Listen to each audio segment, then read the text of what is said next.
So, unfortunately, I have had a crazy week IRL.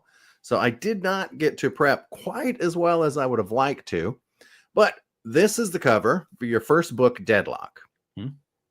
And I have a question because there is an older version of this with a different cover. Yes. Is that what happened there? Well, when that book came out, with the older cover, it was I was very excited to get the book out. I had written Right. the book. I had gone through all the steps. I sent the book out to my editor, beta readers, editor again.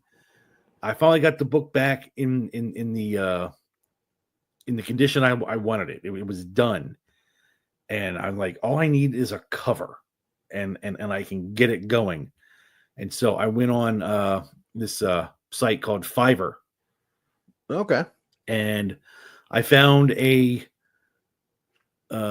woman who I think she lives in Africa somewhere, and she was willing to do I also found a woman on Fiverr, so you're not alone. and she said she could do the cover for me. The price was right, so she sent me a mock up of it. I'm like, you know what? Let's go with it. I'm all right with that. And so for the first year or so, that's what the cover looked like. And then when I wrote the second book, I'm like, I kind of want to have these covers be a little more cohesive. I want them to kind of have the same look. So that's when I went ahead and I had the cover changed. Okay. Okay. So now you've artificially created a collector's item. Yes. That's a genius plan. That is a genius plan. So there are so many different publishing avenues. Did you look into any of them to kind of figure out what was even feasible or possible, or did you go straight to print on demand? Oh, I went straight to print on demand because I write superhero action fiction novels.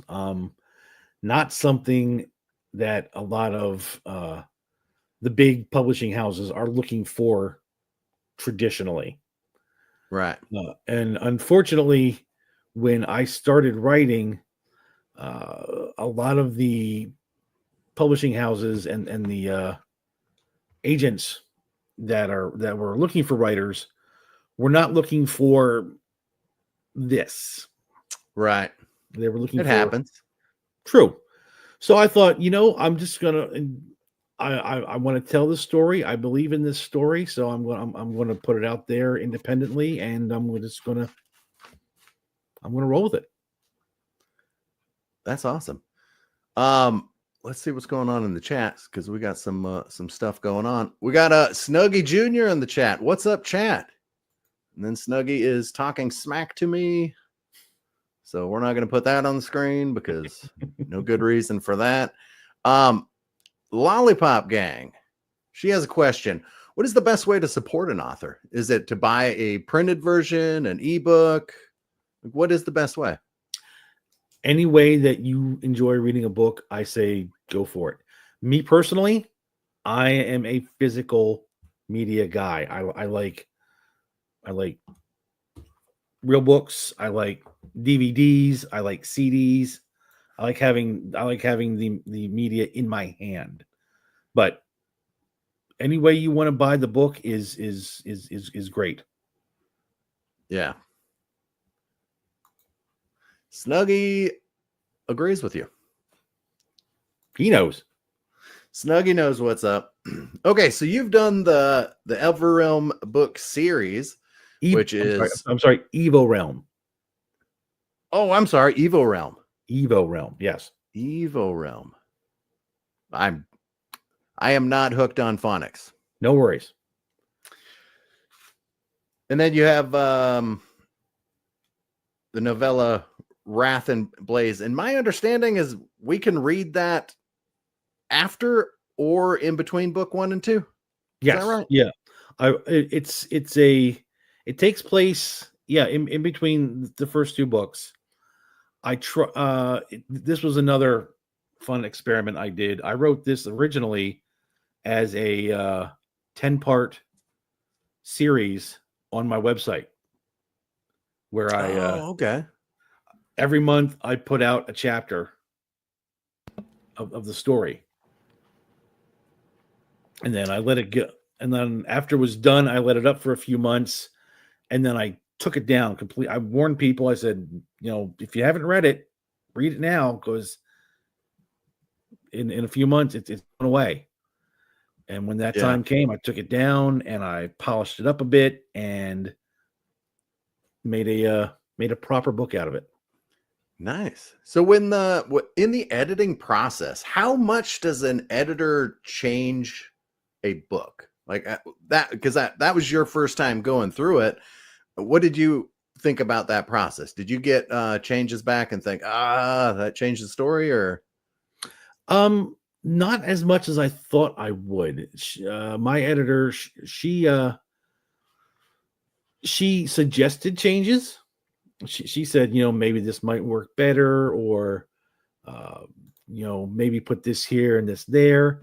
And there were some suggestions I took, and there were some that I didn't, because at the end of the day, she said, this ultimately is your book. However you want to do it, it's your vision. So, you can take my advice, you cannot take my advice. And like I took some of her advice, and there were some things where I said, you know what? No, this absolutely has to be in the book. I am not changing it at all. Nice.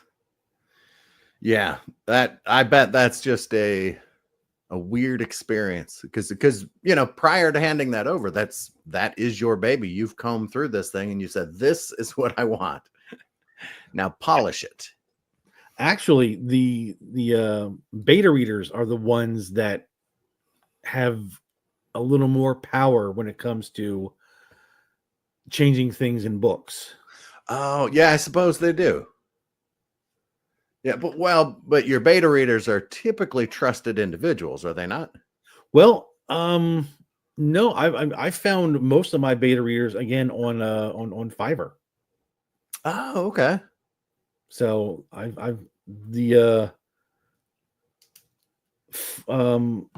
Deadlock, my first book, Deadlock. I had Blair, one of the characters.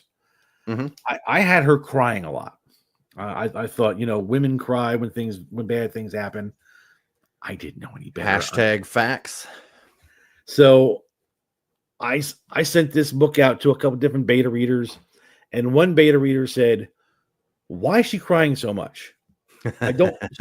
It takes me out of the story. It's dumb. She shouldn't be crying so much."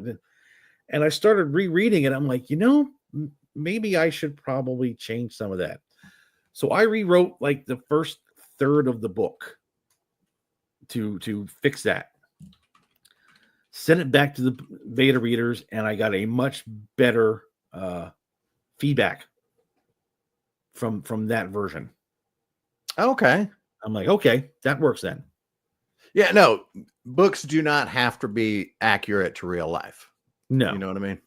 But because they're always crying. You were right. You weren't wrong, Steve.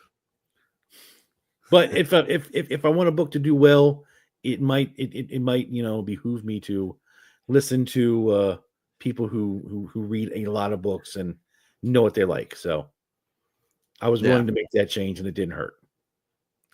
That makes sense. That makes sense.